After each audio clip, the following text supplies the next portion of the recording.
नमस्कार दोस्तों, स्वागत है हमारे इस वीडियो में। और इस वीडियो में हम लोग सीखने वाले हैं एग्जाम मास्टर वीडियो है, बहुत इंपॉर्टेंट है, स्पेशल फॉर जीके जीएस के लिए।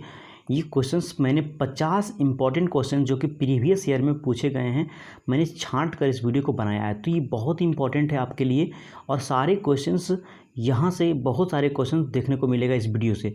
तो आप बिल्कुल इस वीडियो को पूरा अच्छा से देखें और इसका लाभ उठाएँ। तो चलते हैं इसके क्वेश्चन के साथ शुरू करते हैं। उसके पहले यदि हमारे चैनल को सब्सक्राइब नहीं किया है तो चैनल के साथ जुड़ जाइए और आगे तैयारी करते जाइए। आगे आने वाले समय में इस चैनल को आपको बहुत मदद देने वाला है। तो चलते हैं इसके क्वेश्चन के साथ शुरू करते हैं, उसके सारे एक्सप्लेनेशन के साथ चलते जाएंगे और आंसर को देखते जाएंगे। तो चलते हैं इसके साथ क्वेश्चन क्या है, ये आने वाले वनडे एग्जाम के लिए बहुत इंपॉर्टेंट है। पहला क्वेश्चन आपके सामने आ चुका है। पहला क्वेश्चन बहुत इंपॉर्टेंट है, क्या कह रहा है समझिएगा। भारत में सबसे लंबा रेलवे प्लेटफॉर्म कहाँ है? तो वो है आपका गोरखपुर में, उत्तर प्रदेश में, यानी कि ऑप्शन सी आपका बिल्कुल राइट आंसर हो जाएगा। गोरखपुर का जो रेलवे स्टेशन है ना, वो सबसे अभी लंबा भारत का रेलवे प्लेटफॉर्म बन चुका है और वो प्लेटफॉर्म की जो लंबाई है ना, वो 1366 मीटर है। 1366 मीटर है ना। और अगर फीट में आपसे पूछा जाए तो आप कह देंगे कि 4483 यानी कि 4483 फुट है, ठीक है ना। और इससे इम्पॉर्टेंट क्वेश्चंस, और इसके पहले खड़गपुर रेलवे स्टेशन था जो कि 1180 मीटर था लंबाई, लेकिन अब इनका हो गया है कितना मीटर? 1366 मीटर, तो बढ़ गया है। और आगे चलते हैं अगले प्रश्न की ओर। आई होप आपको वीडियो अच्छा लग रहा होगा। चलते हैं अगला क्वेश्चन क्या है। अगला प्रश्न है, इजराइल की मुद्रा है। तो इजराइल का मुद्रा जो है वो है शेकेल, जो कि ऑप्शन नंबर बी में है। शेकेल आपका बिल्कुल राइट आंसर हो जाएगा। और ए ऑप्शन में जो दिया हुआ है वो है आपका यूरो। यूरो क्या है? यूरोपियन देशों का ये एक मुद्रा है। और क्रोन, क्रोन किसका है? तो क्रोन है आपका डेनमार्क का और पेसो का, ये दोनों का है क्या? क्रोन।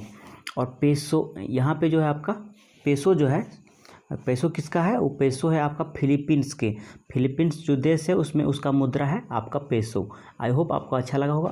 अगला प्रश्न की ओर बढ़ते हैं।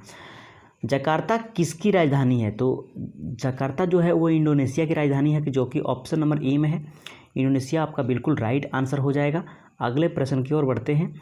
उसके पहले मैं इटली की बात करूं तो इटली जो है किसकी राजधानी है? वो है आपका रोम। इटली जो है राजधानी है किसकी? रोम की राजधानी है। सिंगापुर का, सिंगापुर सिटी हो जाएगा राजधानी, और ईरान का हो जाएगा तेहरान। अगले प्रश्न की ओर बढ़ते हैं। अगला प्रश्न क्या है, प्रथम एशियाई खेल कहाँ हुए थे? तो प्रथम एशियाई खेल जो हुआ था वो हुआ था नई दिल्ली में, जो कि ऑप्शन नंबर ए में आपका बिल्कुल राइट आंसर हो जाएगा। यहाँ पे जयपुर जो है ना, इनको पिंक सिटी भी कहा जाता है। अगला प्रश्न की ओर बढ़ते हैं। अगला प्रश्न क्या है? अगला प्रश्न है, रेशम का उत्पाद करने वाला प्रथम देश कौन है? तो रेशम का जो उत्पाद करने वाला प्रथम जो देश है वो कौन सा है? तो वो है आपका चीन, जो कि ऑप्शन नंबर बी में है। चीन आपका बिल्कुल राइट आंसर हो जाएगा। अगला प्रश्न बहुत इंपॉर्टेंट है, समझिएगा। अगला प्रश्न क्या है, अमर्त्य सेन को नोबेल पुरस्कार इस क्षेत्र के लिए दिया गया। तो किस क्षेत्र के लिए दिया गया? तो वो उनको अर्थशास्त्र के लिए दिया गया, जो कि ऑप्शन नंबर सी आपका बिल्कुल राइट आंसर हो जाएगा। अगला प्रश्न है, गोदान किसने लिखी है? तो गोदान एक पुस्तक है, उनको जो लिखा गया वो प्रेमचंद्र के द्वारा लिखा गया, जो कि ऑप्शन नंबर ए में है। एक ऑप्शन नंबर ए आपका बिल्कुल राइट आंसर हो जाएगा। अगला प्रश्न की ओर बढ़ते हैं। अगला प्रश्न आपके सामने है। अगला प्रश्न क्या है, माई ट्रूथ किसने लिखी? तो ये लिखा है इंदिरा गांधी ने। ऑप्शन नंबर बी आपका बिल्कुल राइट आंसर हो जाएगा। अगला प्रश्न क्या है, 2 अक्टूबर का महत्व क्या है, किस कारण से होता है? तो 2 अक्टूबर का महत्व होता है गांधी जयंती और एक होता है लाल बहादुर शास्त्री जयंती, जो कि ऑप्शन नंबर डी में है, Lal Bahadur Shastri. Option number D आपका बिल्कुल राइट आंसर हो जाएगा। अगला प्रश्न है, प्रवासी भारतीय दिवस किस तारीख को मनाया जाता है? तो वो मनाया जाता है 9 जनवरी को, जो कि ऑप्शन नंबर ए में है। 9 जनवरी आपका बिल्कुल राइट आंसर हो जाएगा। अगला प्रश्न की ओर बढ़े। अगला प्रश्न क्या है, भारत में अंतरिक्ष कार्यक्रम का प्रारंभ कब हुआ था? तो वो हुआ था 1962 में, जो कि ऑप्शन नंबर ए में आपका बिल्कुल राइट आंसर हो जाएगा। अगला प्रश्न है विश्व की सबसे लंबी नदी कौन सी हो जाएगी? तो जो विश्व की सबसे लंबी नदी है वो है नील नदी। और सबसे बड़ी नदी अगर पूछता है विश्व की सबसे बड़ी नदी तो वो आपका अमेजन नदी हो जाता है, जो कि ऑप्शन नंबर सी में है। अगला प्रश्न है राष्ट्रीय कैलेंडर प्रारंभ होता है, यानी कि राष्ट्रीय कैलेंडर की शुरुआत कहाँ से होता है? तो वो 1 चैत्र से शुरू होता है राष्ट्रीय कैलेंडर, जो कि ऑप्शन नंबर ए में है आपका। अगला प्रश्न की ओर बढ़ते हैं। वीडियो अच्छा लगा हो तो लाइक करिएगा। प्रश्न आपके सामने आ चुका है। अगला प्रश्न है कोंकणी यहाँ की सरकारी यानी कि शासकीय भाषा है, कहाँ की है? तो वो है आपका गोवा का। कोंकणी जो भाषा है वो चलता है आपका गोवा राज्य में, तो आपका ऑप्शन सी हो गया आपका राइट आंसर। काली क्रांति से संबंधित है, तो काली क्रांति जो संबंधित है वो है आपका पेट्रोलियम उत्पादन से, जो कि ऑप्शन नंबर सी में है। अगला प्रश्न की ओर बढ़ते हैं। अगला प्रश्न क्या है? यह न्यूनतम साक्षरता वाले 4 राज्यों में से एक नहीं है। कौन सा जो है आपका न्यूनतम साक्षरता मतलब कम साक्षरता वाला राज्य में से नहीं है? तो आपका है डी ऑप्शन, मतलब मिजोरम जो है आपका बिल्कुल राइट आंसर हो जाएगा। अगला प्रश्न की ओर बढ़ते हैं। सबसे लंबा समुद्र तट किस शहर में है? तो सबसे लंबा जो समुद्र तट है वो है आपका चेन्नई में, जो कि ऑप्शन नंबर ए में है। अगला प्रश्न की ओर बढ़ते हैं। अगला प्रश्न क्या है? बहुत इंपॉर्टेंट है। वीर सावरकर अंतर्राष्ट्रीय हवाई अड्डा यहाँ पे है, तो कहाँ पे है? वो है आपका पोर्ट ब्लेयर में, जो कि ऑप्शन नंबर आपका बी आपका बिल्कुल राइट आंसर हो जाएगा। अगला प्रश्न की ओर बढ़ते हैं। किस मुगल राजा को पराजय के पश्चात ईरान में पनाह लेनी पड़ी थी? तो वो था हुमायूं। हुमायूं को मुगल राजा जो थे उनको ईरान में पनाह लेनी पड़ी थी, जो कि ऑप्शन नंबर बी में है। मुगल शासक था, यानी कि मुगल शासक कौन था? हुमायूं। अगले प्रश्न की ओर बढ़ते हैं। अगला प्रश्न क्या है? इंपॉर्टेंट है, समझिएगा। अगला प्रश्न बहुत इंपॉर्टेंट है। अगला प्रश्न क्या है? इनका नाम रुद्र बीना से जुड़ा हुआ है, किनका नाम? तो वो है असद अली खान, जो कि ऑप्शन नंबर ए आपका बिल्कुल राइट आंसर हो जाएगा। रुद्र बीना से जुड़ा हुआ इनका नाम है। अगला प्रश्न की ओर बढ़ते हैं। अगला प्रश्न क्या है? यह अर्थशास्त्र के लिए नोबेल पुरस्कार पाने वाले प्रथम व्यक्ति थे, वो कौन थे? तो वो थे आपके फ्रीस। ऑप्शन नंबर सी आपका बिल्कुल राइट आंसर हो जाएगा। अर्थशास्त्र के लिए नोबेल पुरस्कार प्राप्त करने वाले प्रथम जो थे अर्थशास्त्री वो थे रेगनर फ्रीस, जो 1969 में उनको नोबेल पुरस्कार मिला था अर्थशास्त्र के क्षेत्र में। अगला प्रश्न की ओर बढ़ते हैं। अगला प्रश्न क्या है? आरबीआई का प्रथम भारतीय गवर्नर कौन थे? तो वो थे CD Deshmukh. Option number B आपका बिल्कुल राइट आंसर हो जाएगा। अगला प्रश्न, ये इनको बनाया गया था आरबीआई का प्रथम गवर्नर। इनका कार्यकाल जो है 11 अगस्त से 1943 से 30 जून 1949 तक रहा था। अगला प्रश्न है, यह 2 बार भारत के कार्यकारी प्रधानमंत्री बने, तो वो कौन बने थे? आपको बताना है। तो वो बने थे जी नंदा। कौन? जी नंदा। इनका पूरा नाम था गुलजारी लाल नंदा, जो भारत के 2 बार कार्यकारी प्रधानमंत्री के रूप में शपथ लिया था। अगला प्रश्न, यहाँ के ऑप्शन नंबर आपका क्या हो जाएगा? ए आपका बिल्कुल राइट आंसर हो जाएगा। अगला प्रश्न की ओर बढ़ते हैं। अगला प्रश्न क्या है? दिल्ली की रेस कोर्स रोड का नया नाम क्या है ना? दिल्ली का जो रेस कोर्स रोड है उनका नाम क्या है ये बताना है। तो ये इनका नाम बदल करके दिल्ली रेस कोर्स का नया नाम हो गया लोक कल्याण मार्ग। इसका सितंबर 2016 को प्रभावी हुआ था। सितंबर लोक कल्याण मार्ग, जो कि ऑप्शन नंबर आपका क्या हो जाएगा? ऑप्शन नंबर ए में आपका राइट आंसर हो जाएगा। अगला प्रश्न क्या बोल रहा है? मार्च ऑफ द वॉलंटियर्स इस देश के राष्ट्रगीत है, तो वो किस देश की है? तो वो बताना है आपको। तो वो है आपका मार्च ऑफ द वॉलंटियर्स चीन का राष्ट्रीय गीत है, जो चीन देश है ना। कौन सा हो जाएगा आपका? चीन। अगला प्रश्न की ओर बढ़ते हैं। अगला प्रश्न आपके सामने आ चुका है। अगला प्रश्न क्वेश्चन है कि प्रथम इंटरनेट इस वर्ष आरंभ हुआ था, तो वो हुआ था 1969 में, जो कि ऑप्शन नंबर डी में है। अमेरिकी के रक्षा विभाग द्वारा विकसित आर्पानेट के तहत पहला इंटरनेट का मैसेज 1969 में भेजा गया था। इसीलिए प्रथम इंटरनेट जो स्टार्ट हुआ था वो 1969 ईस्वी में हुआ था। अगला प्रश्न की ओर बढ़ते हैं। यह डाक सेवा आरंभ करने वाला प्रथम देश था, तो वो कौन था? तो वो था इंग्लैंड। इंग्लैंड जो है ऑप्शन नंबर सी आपका बिल्कुल राइट आंसर हो जाएगा। अगला प्रश्न की ओर बढ़ते हैं। अगला प्रश्न क्या है? किस लेखक ने स्वामी नाम के चरित्र का सृजन किया था, है ना? तो वो किया था नारायण ने। इनका पूरा नाम क्या है? भारतीय लेखक थे R.K. नारायण ने स्वामी का पात्र का सृजन किया था। तो ऑप्शन नंबर आपका ए आपका बिल्कुल राइट आंसर हो जाएगा। और अगला प्रश्न की ओर बढ़ते हैं। अगला प्रश्न भी बहुत इंपॉर्टेंट है। कौन सा शहर एशिया का सिलिकॉन घाटी कहलाता है? तो वो जो घाटी है कहलाता है, जो शहर, वो है आपका बेंगलुरु, जो कि ऑप्शन नंबर बी में है। और ऑप्शन बी आपका बिल्कुल राइट आंसर हो जाएगा। सूचना प्रौद्योगिकी क्षेत्र में संकेंद्रण से चलते हुए बेंगलोर को एशिया का सिलिकॉन घाटी कहा जाता है। और अगला प्रश्न बहुत इंपॉर्टेंट है, इसको देखना ना भूलें। अगला प्रश्न क्या है? देखिए, बहुत इंपॉर्टेंट है दोस्तों। मगध राज्य की प्रथम राजधानी कौन थी? तो वो मगध राज्य की जो प्रथम राजधानी थी वो थी राजगीर। कौन थी? राजगीर। मगध की पहली राजधानी राजगीर थी। हर्यक वंश के शासक जो थे उदयन ने मगध की राजधानी को पाटलिपुत्रा स्थानांतरित कर दिया था।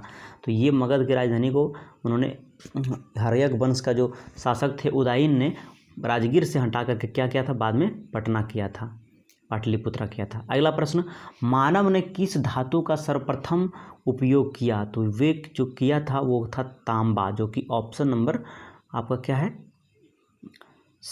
ऑप्शन ए आपका बिल्कुल राइट आंसर हो जाएगा। मानव द्वारा जो पहला धातु का जो प्रयोग किया गया था वो था तांबा। अगला प्रश्न बहुत इंपॉर्टेंट है, बहुत मजा आने वाला है। अगला प्रश्न की ओर आपके सामने प्रश्न आ चुका है, बहुत इंपॉर्टेंट है। बुद्ध के सिद्धांतों में कितने आर्य सत्य हैं? बुद्ध के सिद्धांतों में जो कितने सत्य हैं? तो आर्य सत्य हैं, तो वो ऑप्शन सी जो है 4 आर्य सत्य हैं। वो कौन कौन से हैं? वो है पहला दुख, दूसरा है दुख समुदयी, और तीसरा है दुख निरोध, और चौथा है दुख निरोध गामिनी प्रतिपदा। आई होप समझ में आ गया होगा। चलते हैं अगला प्रश्न। किस सिख गुरु ने अमृतसर नगर बसाया था? वो थे आपके रामदास, जो कि ऑप्शन नंबर डी में है। रामदास जो थे सिख गुरु जो थे, अमृतसर जो शहर था उनको बसाया था। यहाँ पे मैं इनकी बात करूँ तो ये थे सिखों के चौथे गुरु थे रामदास, और वह अकबर से प्राप्त 500 बीघा दान भूमि को क्या किया था? उनके जगह पर अमृतसर नामक जलाशय को खुदवाया था और अमृतसर नगर को स्थापित किया था। अगला प्रश्न की ओर बढ़ते हैं। किस सिख गुरु ने खालसा पंथ की स्थापना की थी? तो खालसा पंथ के जो स्थापना किए थे वो थे आपके गुरु गोविंद सिंह, जो कि ऑप्शन नंबर सी में है। ये आपका बिल्कुल राइट आंसर हो जाएगा। सिखों के 10वें एवं अंतिम गुरु जो थे वो गोविंद सिंह थे। वे 1675 से 1708 ईस्वी तक, 1699 ईस्वी में बैसाखी के दिन खालसा पंथ की स्थापना की थी। अगला प्रश्न की ओर पढ़ते हैं। अगला प्रश्न क्या है?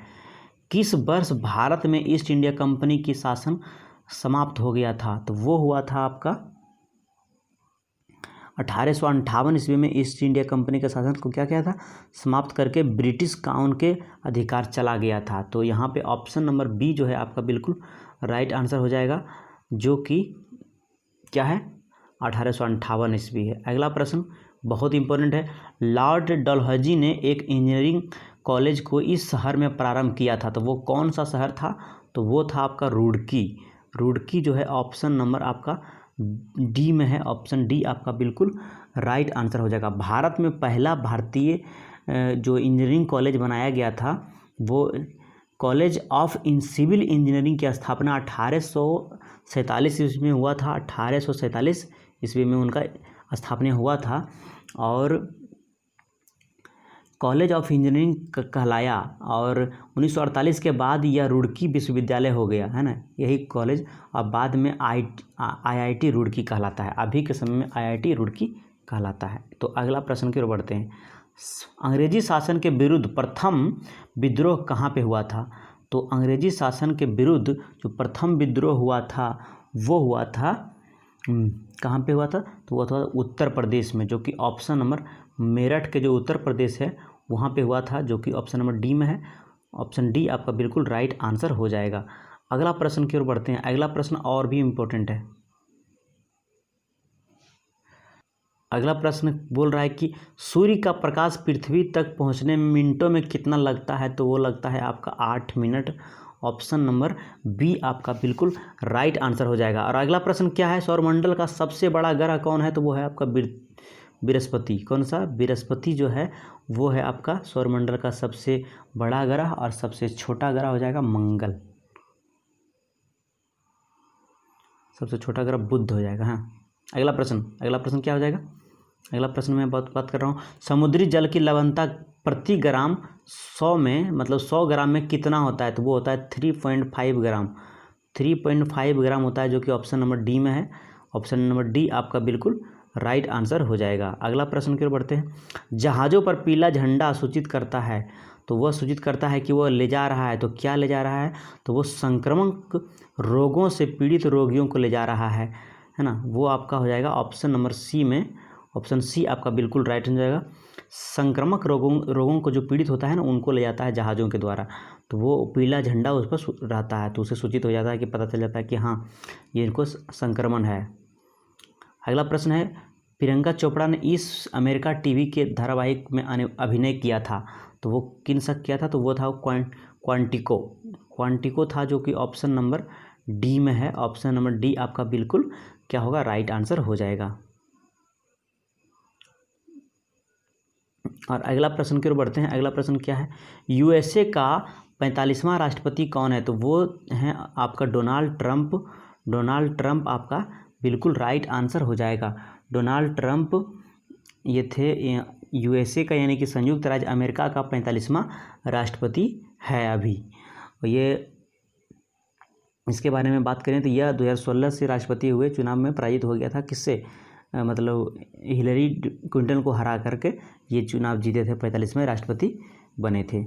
अगला प्रश्न क्या है? अगला प्रश्न देख लीजिए, बहुत इंपॉर्टेंट है। अगला क्वेश्चन बहुत इंपॉर्टेंट है। क्वेश्चन क्या कह रहा है देखिए, भीम नाम के ऐप आपने यूज़ किया होगा।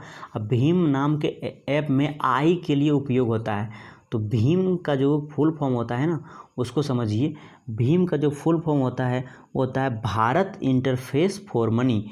तो आई से होता है इंटरफेस, जो कि ऑप्शन नंबर सी में है, और यही पूछ रहा था आपसे। अगला प्रश्न क्या है? किस राजनीतिक नेता का उपन्यास टीपू है? मतलब उपन्यास जो है उनका नाम क्या है? टीपू है। तो वो क्या है? अखिलेश यादव हैं। अखिलेश यादव है। ऑप्शन नंबर आपका बी बिल्कुल राइट आंसर हो जाएगा। अगला प्रश्न की ओर बढ़ते हैं। अगला प्रश्न क्या है? विनेश फोगाट का नाम इससे संबंधित है, तो वो किससे संबंधित है? तो विनेश फोगाट जो है वो कुश्ती करते हैं, तो आपका आंसर क्या हो जाएगा? कुश्ती हो जाएगा। 46 का ऑप्शन नंबर सी आपका बिल्कुल राइट आंसर हो जाएगा। अगला प्रश्न की ओर बढ़ते हैं। अगला प्रश्न क्या? सर्वोच्च न्यायालय में जल्लीकट्टू का प्रतिबंध कब लगाया गया था? तो वो लगाया गया था आपका 2014 में। तमिलनाडु में प्रचलित था जल्लीकट्टू सर्वोच्च न्यायालय, और यहाँ पे आरोप लगाया गया था। तो यहाँ पे ऑप्शन नंबर जो है आपका बिल्कुल डी आंसर हो जाएगा। Option number D. अगला प्रश्न की ओर बढ़ते हैं। अगला प्रश्न बहुत इंपॉर्टेंट है। यूएसए ने प्रथम परमाणु अस्त्र का परीक्षण कहाँ पे किया था? तो ये किया था आपका न्यू मैक्सिको में, जो कि ऑप्शन नंबर क्या है आपका सी आपका राइट आंसर हो जाएगा। Option number C. ये जो है 16 जुलाई 1945 को किया गया था यूएसए का पहला, और ये न्यू मैक्सिको में किया गया था, जो कि ऑप्शन नंबर आपका सी में दिया हुआ है।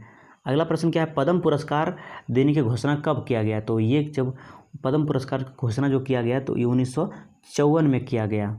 ऑप्शन नंबर बी में आपका है दिया हुआ। ऑप्शन नंबर बी आपका क्या होगा? बिल्कुल राइट आंसर हो जाएगा। और इसके बाद आखिरी प्रश्न आपके सामने है। अगला प्रश्न क्या है? किसका नाम पवनार से जुड़ा हुआ है? तो किसका नाम पवनार से जुड़ा हुआ है ये बताना है। तो ये है विनोबा भावे। विनोबा भावे आपका बिल्कुल राइट आंसर हो जाएगा। विनोबा भावे के नाम से एक आचार्य विनोबा भावे के नाम से जुड़ा हुआ है। ये महाराष्ट्र के वर्धा से 9 किलोमीटर पूर्व और सेवाग्राम से 6 किलोमीटर दूरी पर पवनार का आश्रम है। और इन्हीं पवनार का आश्रम का स्थापना इन्होंने किया था, इसलिए पवनार का जो जुड़ा हुआ नाम है वो विनोबा भावे से है। तो आई होप वीडियो अच्छा लगा होगा तो वीडियो लाइक करिएगा, चैनल को सब्सक्राइब करिएगा। धन्यवाद। आपका दिन शुभ हो।